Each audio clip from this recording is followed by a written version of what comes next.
In today's video, I'm going to teach you how to create a business portfolio on Meta Business Suite.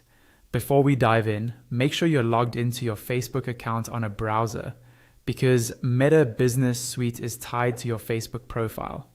It's much easier to follow along on a desktop or laptop, but you can also adapt these steps if you're on a tablet. First, go to Meta Business Suite. The quickest way is to type business.facebook.com into your browser's address bar and hit enter. This will open the Meta Business Suite homepage linked to your Facebook account. If you manage any existing pages or assets, you'll see an overview of those here, including things like your pages, ad accounts, and basic performance insights. Once Meta Business Suite is open, look towards the top left corner of the screen. Here you'll see your profile area, which usually shows your business name or the current business account you're viewing, along with a small arrow indicating a drop-down menu. This drop-down is important because it controls which business or asset group you're working in. Click on that profile drop-down in the top left corner.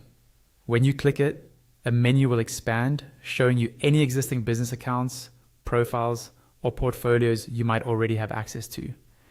This is also where you can switch between different businesses if you manage more than one. So it's a good habit to remember this location for future use. In that same drop-down menu, you'll see an option that says Create a Business Portfolio. Go ahead and click on Create a Business Portfolio.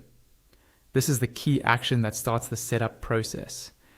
A business portfolio is essentially a way to group and manage multiple business assets together, like pages, ad accounts, Instagram profiles, and more, under one organized structure. It's especially useful if you work with several brands or clients, or if your organization has more than one page or advertising account. After you click this option, Meta will guide you through the remaining steps on screen, such as adding details and connecting your assets.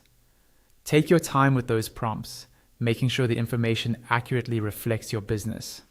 Once you're done, you'll have a central, organized portfolio that makes